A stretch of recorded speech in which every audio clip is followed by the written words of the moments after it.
Bismillah ar-Rahman ar-Rahim. Alhamdulillah Rabbil Alameen. As-salatu was-salamu ala Rasulihil Kareem. I'm just going to talk about the least presented but very important subset of patients who come with peripheral arterial disease. Most of the peripheral arterial disease patients are due to atherosclerosis, we know that, and these are the risk factors.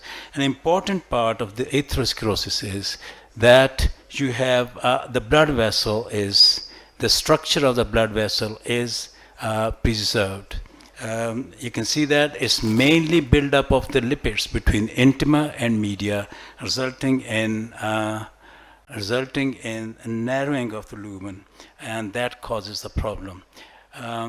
There's a composition of fibrous cap that determines the clinical outcome. That's very important to remember, that fibrosis does take place in atherosclerotic coronary artery disease, but it's only that separates it from the circulating blood, and that determines the clinical outcome. If it's a thin fibrous cap prone to disruption, it can cause acute coronary syndrome, whereas if it's a thick fibrous cap, that will not cause acute coronary syndrome. It may cause troublesome angina, but not. But that's the only part of fibrosis that happens in atherosclerosis. In contrast, in vasculitis, it's a group of disorders that destroy the blood vessel by inflammation. It destroys the architecture of the blood vessel. It becomes puckered, fibrotic, narrow, and it basically involves both arteries and the veins. It causes thickening of the blood vessel wall by fibrosis, resulting in narrowing of the lumen, and the implication of that is that it is friable and it is basically loss of architecture of the blood vessel. So therefore, blood vessel appears narrow, but you cannot dilate it one-to-one as you would do in atherosclerosis. It's a very important distinction to be made in the management of these patients. And if you are going to do one-to-one predilatation or the stenting, you will have a very unacceptable results in the form of perforation of the blood vessels. I'll come to that in a minute. This is the picture that tells you, look at the middle panel, it shows thickening of the blood vessel, very narrow lumen due to intimal hyperplasia. It's a transmural, irregular, fibrous thickening of the vessel with intimal hyperplasia. That's very important. It's intimal hyperplasia. Do not treat this blood vessel, fibrotic blood vessel, the same way as you would treat the atherosclerotic blood vessel. You will have perforation, very easy perforation. So therefore, that's important to recognize. And prototype of the vasculitis that we treat is Takayasu's, that involves the aortic arch, as you can see the top panel. This is the implication of fibrosis in vasculitic disease. It is deformed and friable blood vessel, and therefore leads to easy rupture with ballooning, causing precipitous hemodynamic instability. I had this patient. She was 47-year-old. I'll come to that in a detail later on. But I just inflated. Remember, this is an external iliac artery, which is normally 6 to 7 millimeter in diameter in normal people. And here I used only the coronary balloon, 4 millimeter, and I had this perforation. Unpredictable perforation with only 4 millimeter balloon, because the blood vessel was fibrotic. It did not have the same strength as you would expect in a normal blood vessel with atherosclerosis, and therefore caused perforation. Causes of vasculitis, as prototype is Takayasu arthritis, giant cell arthritis is called, that's the commonest vasculitis that we treat in peripheral arterial disease. It basically involves the aortic arch, but it can also involve the coronaries, renals, and the distal aorta. As you see in this particular patient, I had this patient referred to me from Faisalabad. 25-year-old male, recently diagnosed with accelerated hypertension and presented with complaints of headaches, one episode of syncope, and a right arm numbness and easy fatigability. He had CT scan in Faisalabad, which showed the aortic arch arthritis. Therefore, he had a label of Takayasu arthritis disease already before he came to me.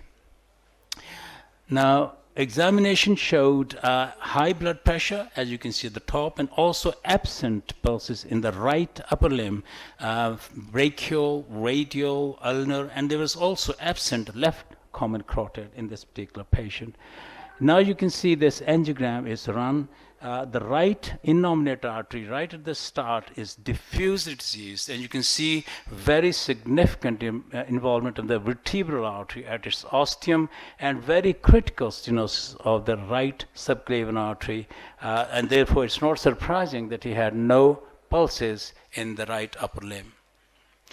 You can compare that on the left, on the right-hand side panel, there's a left subclavian artery. The right subclavian artery compares with the left subclavian. Left subclavian is also severely diseased, although not as severely as the right subclavian, but the left subclavian is also severely diseased. It also has involvement of the left vertebral artery, ostium, and then after the proximal part, when it becomes axillary artery, it assumes the normal morphology.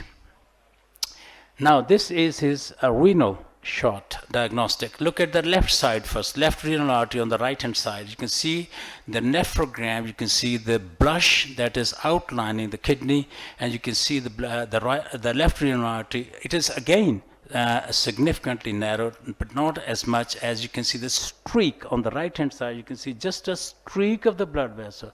You can hardly see more significant stenosis than this, almost causing total ischemia of the right kidney on the left-hand side of the panel. So there's no nephrogram on the right-hand side. There's no architecture, blood vessel architecture. This is his carotids. On the left side, you can see there's a streak, only just a streak. The right-hand side panel shows the left common carotid artery is labeled at the top. So left common carotid artery is just a streak, total loss of architecture.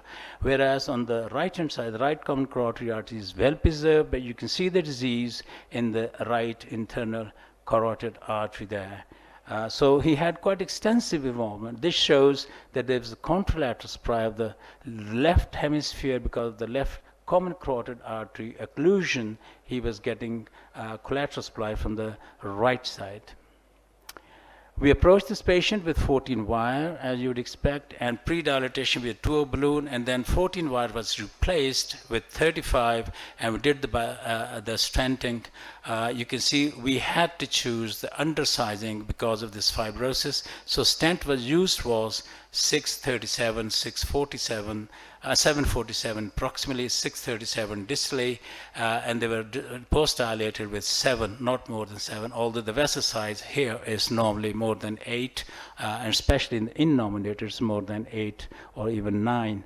That was the post-stenting result, very acceptable. So he had regained his pulses in the right arm after this stenting. That's his renal artery on the right. On the pre-stenting, you can see very significant disease, but post-stenting, you can see the nephrogram is now excellent blush of the kidney.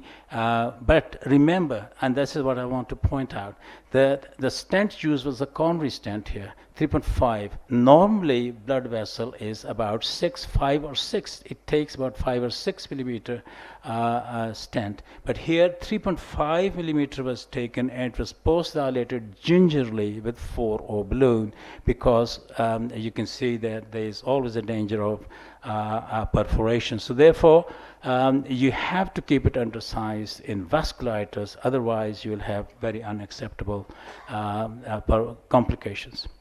And I showed you that complication in this particular patient. She was a 47-year-old female with a history of progressive renal impairment from 1.2 creatinine to 3.6 milligram with resistant hypertension on triple therapy and diuretic. There was a history of Fontaine class 2B claudication as well, and the CT renal angiogram had revealed severe bilateral renal artery stenosis and severe bilateral aortoiliac disease in this particular patient. You can see the renal angiogram, both renal arteries are very significantly diseased, but try to see the difference between atherosclerotic, which basically involves the aorto-osteal, the aorto-osteal part of the renal artery. Here, the disease basically just distal to the aorto-osteal margin, and it involves the shaft more than aorto-osteal, which is typical in atherosclerotic disease. Rest of the blood vessels in this particular patient, the segmental branches, interlobar branches, and the articulate branches, they were well preserved. So it's the main shaft of the renal artery that was involved. She also had very significant distal aortic and bilateral aorto-iliac disease, especially total occlusion of the left common iliac and severe disease of the right common iliac and external common iliac. Therefore,